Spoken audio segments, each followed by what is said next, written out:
This, straight out of an arcade cabinet looking 2D fighter, is 2004's DarkStalkers Chronicles, The Chaos Tower. And it is exclusive for the PSP, which stands for Proper Sick Playable, because the PSP was such a sweet console. Fighting games are quite a niche game genre in general. That makes them difficult for new players to get into, and they kind of stick to a running atmosphere. While I do actually have a little fighting game experience, especially as 6 years ago while I lived in Japan, I often spent my spare pocket change in the game centres. I would like to revisit, replay and review DarkStalkers Chronicle, The Chaos Tower from an overall game perspective as opposed to just a niche 2D fighter. I started the game to this menu screen. If I hadn't played this game before, because arcade mode is at the top, I'd assumed that the primary way to play the game was arcade mode. Although there are some underwhelming unlockables via arcade mode, the main game mode is tower mode. But, as arcade mode is at the top, let's start there. To interject quickly, I will not be reviewing network mode as I need a friend to play this game with. I'm not going to find that. Let's go. Now that I mention it, this game seems to guide the player into playing in specific ways without explaining anything.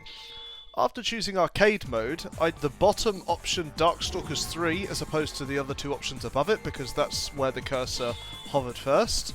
Then after choosing an interesting looking character, I chose Turbo and DS3 mode because I had no idea what anything else was and these were the options suggested to me. Then I proceeded to impulsively press every potential button, circle and charge motion in an attempt to find character-specific moves as the game didn't teach me anything. And then the first move I do actually find is this. Perhaps this is going to be a provocative 2D fighter because they are quite common. So far it's just a Q.Bee using her stinger. That's all. I mean, it's a little sus, but we'll give it the benefit of the doubt, okay? But I'm on edge.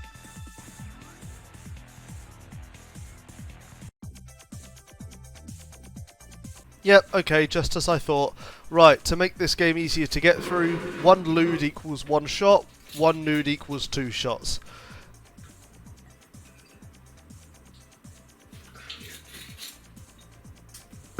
And let's get back to the game. From then, I fought L. Rapton, an English zombie rocking Union flag shorts in a BDSM cellar, battled a Red Riding Hood wannabe wielding guns, lost to Lilith the Succubus, equating to 1 shot due to her win quote, then beat her second try, equating to 1 shot due to my win quote,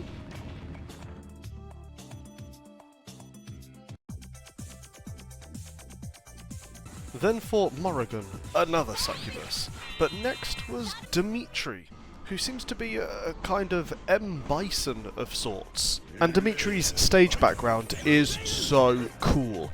Look at the aesthetics of this train. It's creepy, dingy, the colour scheme fits. It's fantastic. We even see that the train is being driven by an undead smoking driver, just chilling. I even tried to search some lore on this stage, purely out of interest, and all I learnt was that the stage is called the Iron Horse, Iron Terror. But apart from that, nothing much to say here.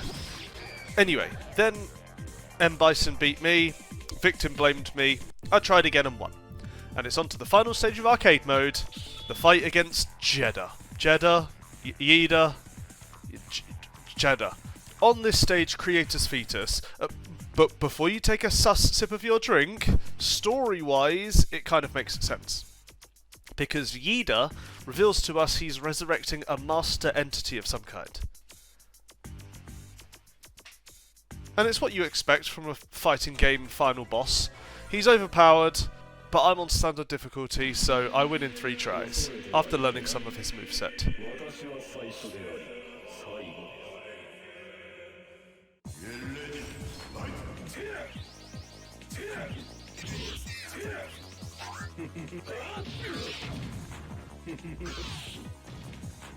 Now, each character does have their own motives for taking the creator's fetus. For example, Q.Bee, the one that I just beat the game with, she wants to make a colony of bees?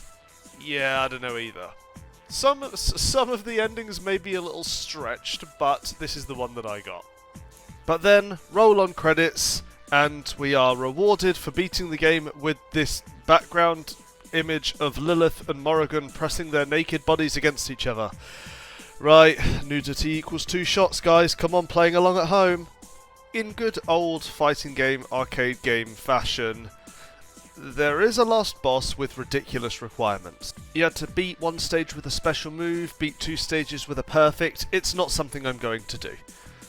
Perhaps in the future, but I'm not wasting my time with it right now, trying to get good. However, the reward for beating this boss is very valuable. It's an additional unlocked special move for each character that you beat the boss with. But enough of that, back to title screen and go to check out Chronicle, where we have all of our unlocks. Although disappointingly enough, doing arcade mode doesn't unlock you that much Chronicles content. This is where we can see things like each character's individual ending for beating arcade mode, and some additional sound effects, of which I will be stealing.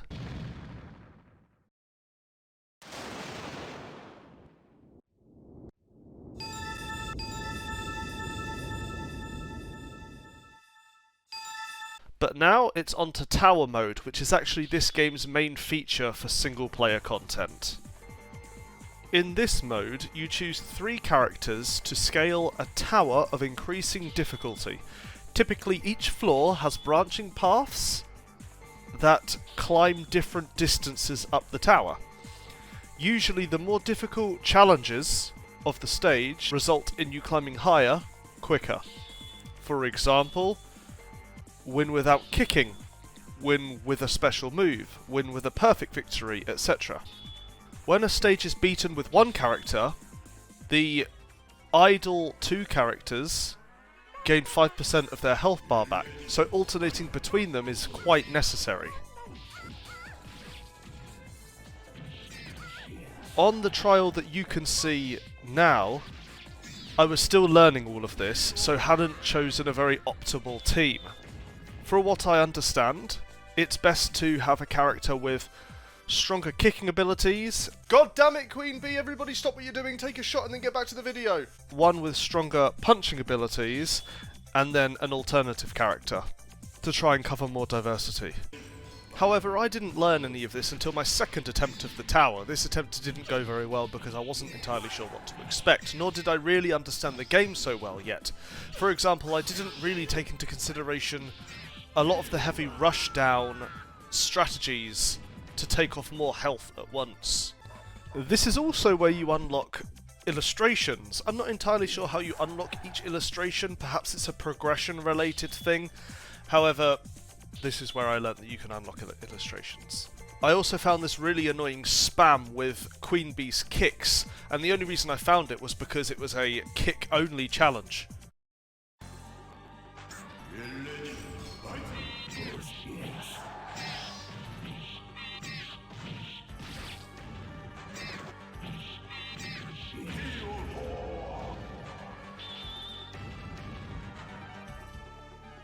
And so after failing the tower, and only reaching floor 27 with a tiny 10% completion, that is a large tower, I decided to go and have a look at some of the illustrations that I'd unlocked, because I personally am a very big fan of unlockables. And I'm not going to lie, I was expecting more Lude illustrations, but there's nothing negative really to say about the ones that I have unlocked, apart from perhaps maybe they don't look quite as good on a PSP's resolution.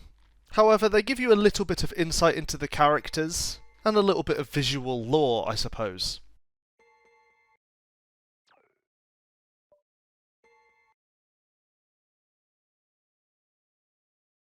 On the topic of unlockables, I am a big fan.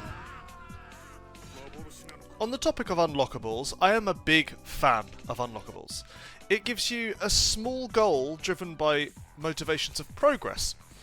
However, arcade games, of course, came from a different time. Back then, you didn't save your data. On modern-day Japanese arcade machines, you have a loyalty card that serves as a save data, progress, account type deal. It allows you to load up your account with your wins, losses, other game data, etc. on it, so you can actually progress unlockables.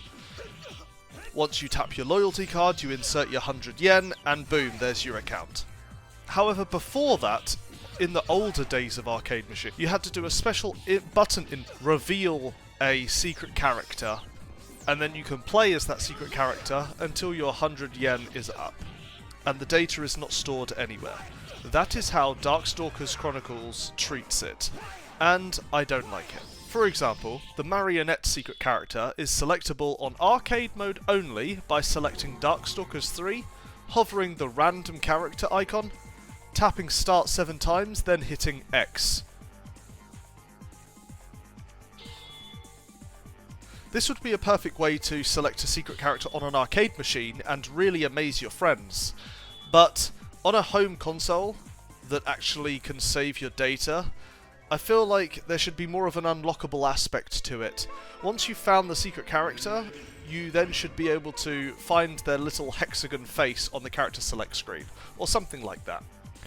There are 3 secret characters to find: the Marionette, the Shadow, and Oboro Bishaman, Oboro meaning obscure in Japanese. And none of these secret characters are any good at all. The Marionette is just a empowered mirror match. The Shadow is just the random select character, but it randoms each stage instead. And Oboro Bishaman is just Bishaman, but a different colour. Oboro Bishaman is actually the secret last boss of the game as well, so there may be some lore behind it, but to me they're just not interesting secret characters. So do I recommend DarkStalkers Chronicles Tower of Power? Chaos. I think I would, on the grounds that so far this is the only fighting game on the PSP that I've revisited, and you should at least have one fighting game in your collection. So right now I'm going to say yes, I would. That may be all of those shots talking, but as of now, I would say yes to recommending DarkStalkers Chronicles Tower of Chaos. So why do I recommend this game? Tower mode offers a lot of single player challenges, there are lots of unlockables to collect, characters play well, I didn't feel any janky or unresponsive controls in any way, fun visuals and aesthetics, lewd and cheeky undertones, don't play with grandma, feels a little repetitive when playing through arcade mode in an attempt to grab alternative endings, etc, fun in short bursts. So charge up your old PSPs and grab yourself a copy of DarkStalkers Chronicle Tower of Chaos today. And now I shall continue my PSP conquest.